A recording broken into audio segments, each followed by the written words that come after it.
எல்லாருக்கும் வணக்கம். ஆகஸ்ட் 8ஆம் தேதி பட்ஜெட் முடிஞ்ச அப்புறம் முதல் வீக்கெண்டில் தமிழ்நாட்டு பட்ஜெட்டை அனலைஸ் பண்ணலான்னு இருக்கோம். இந்த பட்ஜெட்டை டீட்டெயில்டாக நானும் பிரபஞ்ச சக்கரவர்த்தியும் சாட்டர்டே 8ஆம் தேதி அன்னைக்கு அனலைஸ் பண்ணலான்னு இருக்கோம். கார்த்தால இவெண்ட் இருக்கும். மார்க்கெட்டில் லேட்டஸ்ட் என்ன இன்சைட்ஸ் இருக்குங்கிறதையும் பார்த்துட்டு அப்படியே என்னோட ஃப்ரீ மணி புக்கையும் டிஸ்கஸ் பண்ணலான்னு இருக்கோம். இவெண்ட் ஃப்ரீ, கீழே இருக்கிற லிங்கை கிளிக் பண்ணி டிக்கெட் ரிசர்வ் பண்ணிக்கோங்க. வணக்கம். 20ஆம் நூற்றாண்டின் மிகப்பெரிய கேள்வி உலகம் அனைவருக்கும் போதுமான உணவு உற்பத்தி செய்ய முடியுமா என்பதாக இருந்தது. ஆனால் 21ஆம் நூற்றாண்டின் கேள்வி வேறுபட்டது. ஒரே நிலம், ஒரே தண்ணீர், ஒரே விவசாயி. இப்போது 3 தேவைகளை நிறைவேற்ற வேண்டியுள்ளது. மனிதனுக்கு உணவு, நாட்டிற்கு எரிசக்தி, பூமிக்கு சுற்றுச்சூழல் பாதுகாப்பு. இந்த மூன்றிற்கும் சமநிலையை உருவாக்கும் நாடுகள்தான் எதிர்காலத்தில் உலகின் உண்மையான வல்லரசுகளாக மாறும். இந்தியாவும் அந்த பாதையில் நடக்க வேண்டிய கட்டாயத்தில் உள்ளது. எண்ணெய் வித்துக்கள், உணவிற்கா, எரிபொருள் தேவைக்கா இந்தியாவின் புதிய போராட்டம் இது. இன்று இந்தியாவில் சமையல் எண்ணெய் விலை ஏறினால் பெரும்பாலான மக்கள் நினைப்பது ஒன்றுதான்: மழை சரியாக பெய்யவில்லை அல்லது வேறு ஏதோ வெளிநாட்டு பிரச்சனை. இவை உண்மைதான், ஆனால் முழு உண்மை அல்ல.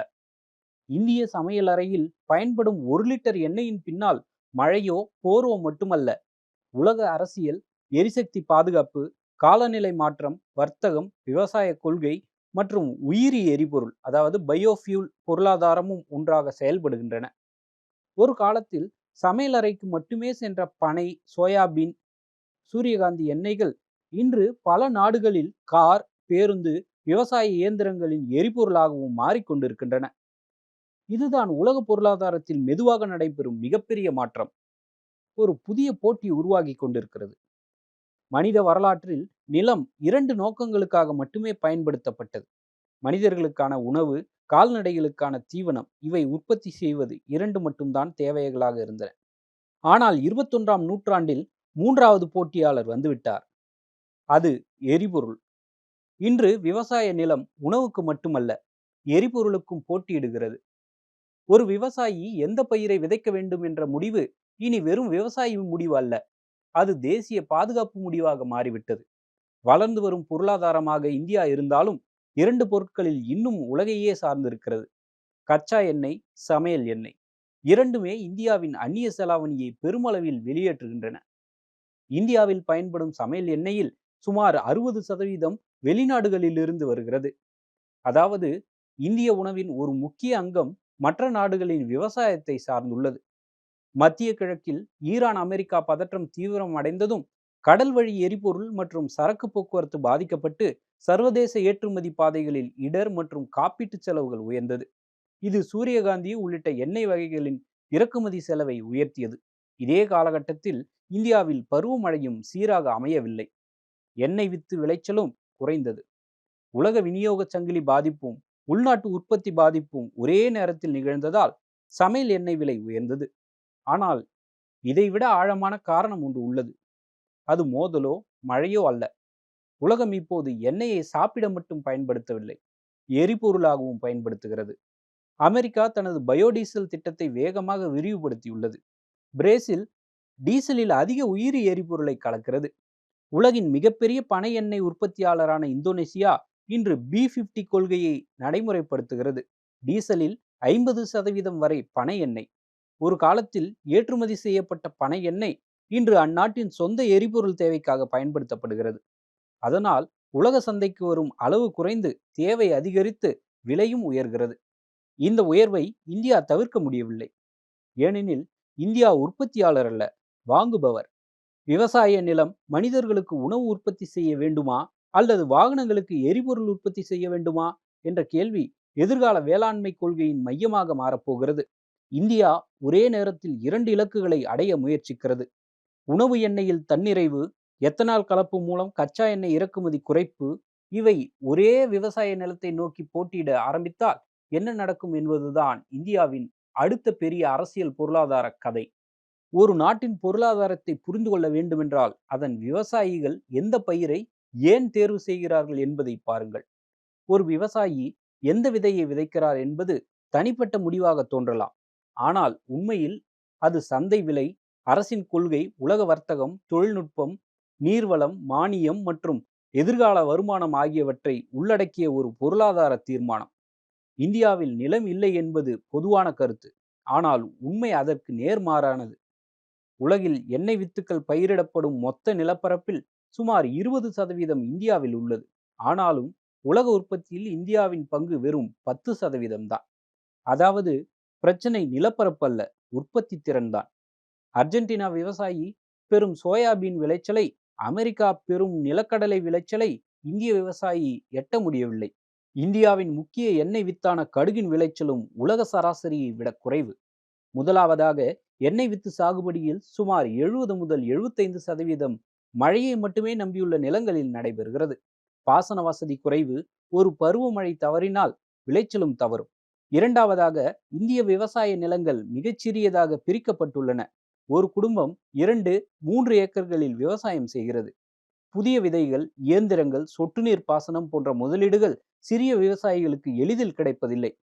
மூன்றாவதாக, உலகின் முன்னணி நாடுகள் தொடர்ந்து புதிய கலப்பின விதைகளை உருவாக்கும் அளவுக்கு ஆய்வகத்திலிருந்து இந்திய விவசாயியின் வயல்வெளிக்கு தொழில்நுட்பம் சென்றடைவதில் இன்னும் சவால்கள் உள்ளன. ஆனால் இவற்றையும் தாண்டி ஒரு மைய கேள்வி இருக்கிறது. விவசாயி ஏன் எண்ணெய் வித்துக்களை பயிரிட வேண்டும்? அவருக்கு அதில் லாபம் கிடைக்கிறதா?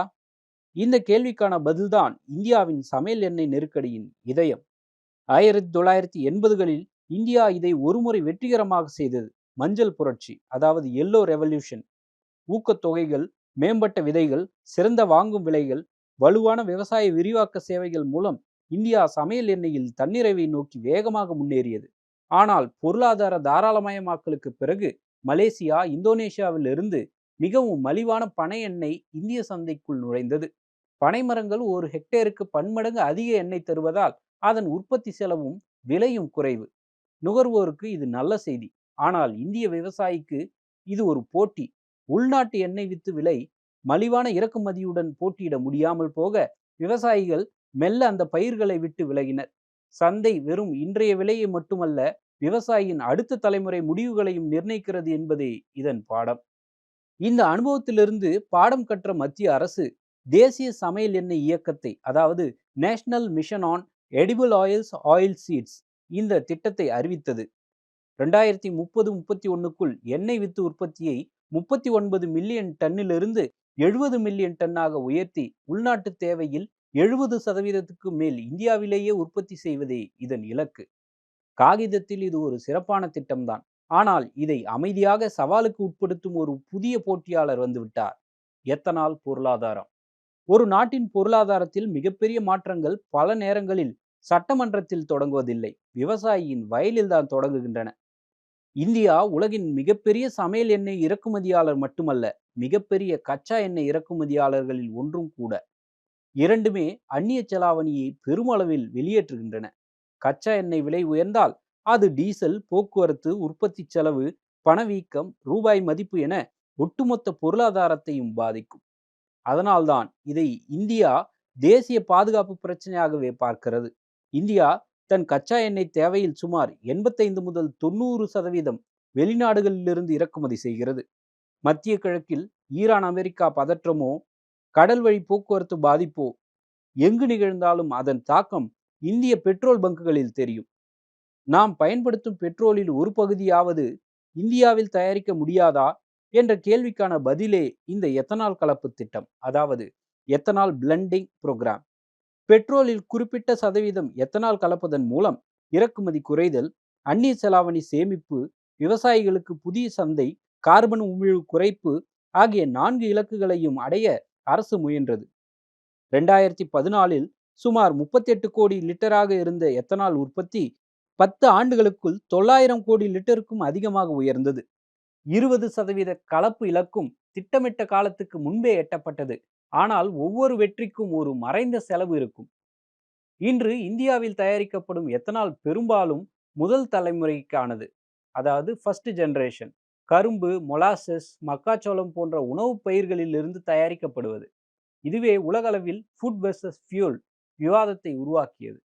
அரசு எத்தனால் நிறுவனங்கள் வழியாக மக்காச்சோளத்திற்கு நிலையான சந்தையை உருவாக்கும் போது விவசாயி இயல்பாகவே அதிக வருமானம் தரும் பயிரை தேர்ந்தெடுக்கிறார். இதை பொருளாதாரத்தில் ஆப்பர்ச்சுனிட்டி காஸ்ட், மாற்று வாய்ப்பின் செலவு என்கிறோம். ஒரு ஹெக்டேர் நிலம் ஒரே நேரத்தில் 2 பயிர்களை தராது. ஒரு பயிரை தேர்வு செய்வது மற்றொன்றை தியாகம் செய்வதாகும்.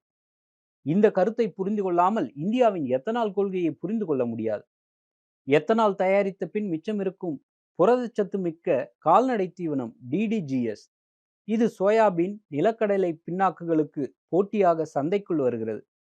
அவற்றின் தேவை குறைந்து, விலையும் குறைந்து, அந்த எண்ணெய் வித்து பயிர்களின் மொத்த வருமானமும் குறைகிறது. இது அரசு நேரடியாக உருவாக்கிய பிரச்சனை அல்ல. ஆனால் இது ஒரு கொள்கையின் மறைமுக சந்தை விளைவு, அதாவது செகண்ட் ஆர்டர் எஃபெக்ட். பல கொள்கைகள் தோல்வியடைவது முதல் விளைவால் அல்ல, 2ஆம் மற்றும் 3ஆம் நிலை விளைவுகளை முன்கூட்டியே கணிக்காததால் தான் நடக்கிறது. இந்திய அரசு ஒரே நேரத்தில் 2 தேசிய திட்டங்களை இயக்குகிறது. எண்ணெய் வித்து உற்பத்தியை அதிகரிப்பது, எத்தனால் உற்பத்தியை அதிகரிப்பது. இரண்டிற்கும் தேவைப்படுவது ஒரே நிலம்தான். நீர், விவசாய முதலீடு, விவசாயியின் நேரம். இதுவே கொள்கை மோதல், அதாவது பாலிசி கொலிஷன். ஒரு கொள்கை வெற்றியடையும் போது அதே அரசின் மற்றொரு கொள்கைக்கு எதிர்பாராத அழுத்தம் உருவாகலாம். அமெரிக்கா, பிரேசில், ஐரோப்பிய ஒன்றியம் ஆகியவையும் இதே கேள்வியை எதிர்கொண்டன. இப்போது இந்தியாவும் எத்தனால் திட்டத்தை நிறுத்துவது எளிய தீர்வாக தோன்றலாம். ஆனால் அது சரியான பதில் அல்ல. இந்தியா கச்சா எண்ணெய் இறக்குமதியையும் குறைக்க வேண்டிய கட்டாயத்தில் இருக்கிறது. உணவு பாதுகாப்பையும் ஆற்றல் பாதுகாப்பையும் ஒன்றாக காப்பாற்றும் 3வது பாதை இருக்கிறதா என்பதே அடுத்த கேள்வி. வரலாற்றில் பல போர்கள் நிலத்திற்காக நடந்தன. ஆனால் 21ஆம் நூற்றாண்டின் மிக முக்கியமான போட்டி நிலத்தை யார் பயன்படுத்தப் போகிறார்கள் என்பதற்காக நடைபெறுகிறது. இன்று இந்தியா பயன்படுத்தும் முதல் தலைமுறை எத்தனால் ஆரம்பகட்ட தீர்வாக பயனுள்ளதாக இருந்தாலும் நீண்ட காலத்தில் 3 வரம்புகளை கொண்டது. 1. நிலம் வரையறுக்கப்பட்டது. 2. கரும்பு அதிக தண்ணீர் குடிக்கும் பயிர். 1 கிலோ சர்க்கரைக்கு ஆயிரக்கணக்கான லிட்டர் நீர் தேவை. நீர் நெருக்கடி எதிர்கொள்ளும் இந்தியாவுக்கு இது நிலையான தீர்வு அல்ல. 3வது, மக்காச்சோளமும் கரும்பும் மனிதர்களுக்கும் கால்நடைகளுக்கும் முக்கியமான வளங்கள். அவற்றை எரிபொருளாக மாற்றும் போது உணவு பாதுகாப்புடன் மோதல் உருவாகலாம். இந்தியாவின் எதிர்கால நம்பிக்கை செகண்ட் ஜெனரேஷன், அதாவது 2G எத்தனால். இது உணவு பயிர்களை பயன்படுத்தாமல் நெல் வைக்கோல், கோதுமை தழை, கரும்பு சக்கை, மக்காச்சோள தண்டு போன்ற விவசாய கழிவுகளை பயன்படுத்துகிறது. வட இந்தியாவில் ஒவ்வொரு ஆண்டும் நெல் அறுவடைக்கு பின் வயல்களில் வைக்கோல் எரிக்கப்பட்டு டெல்லி உட்பட வட இந்திய நகரங்களை காற்று மாசுபாட்டில் தள்ளுகிறது. அந்த வைக்கோலை எரிக்காமல் சேகரித்து எத்தனாலாக மாற்றினால் விவசாயிக்கு கூடுதல் வருமானம், காற்று மாசுபாடு குறைவு என 2 பிரச்சனைகளும் ஒரே நேரத்தில் தீரும். கழிவை வளமாக மாற்றும் இந்த சிந்தனையே சர்க்குலர் எக்கனாமி. ஹரியானாவின் பானிபட் நகரில் இந்தியாவின் முதல் வணிக அளவிலான 2G எத்தனால் ஆலை தொடங்கப்பட்டது. இது இந்திய வேளாண் பொருளாதாரத்தில் எதிர்காலத்தை சோதிக்கும் ஒரு ஆய்வுக்கூடம். ஆனால் இது வேகமாக வளராததற்கு காரணங்கள் உள்ளன. செலுலோஸ், லிக்னின் போன்ற கடினமான தாவர அமைப்புகள் உடைக்க என்சைம்கள், வேதியியல் செயல்முறைகள், உயர் தொழில்நுட்ப உபகரணங்கள் தேவை. இவை அனைத்தும் அதிக செலவானவை. மேலும் ஆயிரக்கணக்கான விவசாயிகளிடமிருந்து வைக்கோலை சேகரித்து, உலர்த்தி, சேமித்து தொழிற்சாலைக்கு கொண்டு வருவதற்கு முற்றிலும் புதிய விநியோக சங்கிலியும் தேவை. அதனால் 2G எத்தனால் வெறும் தொழில்நுட்ப கண்டுபிடிப்பு அல்ல, அது முழு கிராமப்புற பொருளாதாரத்தையும் மாற்றக்கூடிய தொழில்துறை மாற்றம். இந்தியாவின் பிரச்சனை எண்ணெய் வித்து பற்றாக்குறையோ எத்தனால் பற்றாக்குறையோ அல்ல, அது கொள்கை ஒருங்கிணைப்பு. ஒரு அமைச்சகம் மக்காச்சோளம் பயிரிடச் சொல்கிறது, மற்றொன்று எண்ணெய் வித்துக்களை அதிகரிக்கச் சொல்கிறது, இன்னொன்று நீரை சேமிக்கச் சொல்கிறது, வேறொன்று உயிரி எரிபொருள்களை அதிகரிக்கச் சொல்கிறது. இந்த இலக்குகள் முரண்படாமல் இயங்க வேண்டுமெனில் அவை ஒரே தேசிய பார்வையின் கீழ் இயங்க வேண்டும். இதுவே ஹோல் ஆஃப் கவர்மெண்ட் அப்ரோச். உணவு விலை, எரிசக்தி விலை, உரம், போக்குவரத்து, மழை, காலநிலை இவை அனைத்தும் ஒரே அமைப்பின் பின்னி பிணைந்த பகுதிகள் என்ற சிஸ்டம்ஸ் திங்கிங் தான் இன்று உலகுக்கு தேவை. இந்தியா எதை நோக்கி செல்ல வேண்டும்? 1. எண்ணெய் வித்துக்களின் உற்பத்தி திறனை உலகத்தரத்திற்கு உயர்த்துதல். நிலப்பரப்பை அதிகரிப்பதை விட ஒரு ஹெக்டேருக்கு விளைச்சலை உயர்த்துவது முக்கியம். 2. 2G மற்றும் அதற்கு அடுத்த தலைமுறை உயிரி எரிபொருட்களில் பெரிய முதலீடு. எரிபொருளுக்காக உணவு பயிர்களை நம்பும் நிலையை மெதுவாக குறைத்தல். 3. விவசாயியை தேசிய கொள்கைகளின் கருவியாக அல்ல, சந்தையின் மைய கதாநாயகனாக கருதுதல். விவசாயி லாபம் காணாத எந்த திட்டமும் நீண்ட காலம் வெற்றி பெறாது. இந்த கதையை சுருக்கினால், இந்தியாவின் எதிர்காலம் உணவுக்கும் எரிபொருளுக்கும் இடையே ஒன்றை தேர்வு செய்வதில் இல்லை. இரண்டையும் போட்டியில்லாமல் உருவாக்கும் தொழில்நுட்பத்தையும் கொள்கையும் உருவாக்குவதில்தான் இருக்கிறது. 21ஆம் நூற்றாண்டின் உண்மையான புரட்சி அதிக நிலத்தை பயிரிடுவதில் இருக்காது. ஏற்கனவே உள்ள நிலத்தில் அதிக உணவை, அதிக மதிப்பை, மேலும் சுத்தமான ஆற்றலை ஒரே நேரத்தில் உருவாக்கும் அறிவியல், தொழில்நுட்பம் மற்றும் நல்லாட்சியால் தான் இருக்கும். நன்றி, வணக்கம்.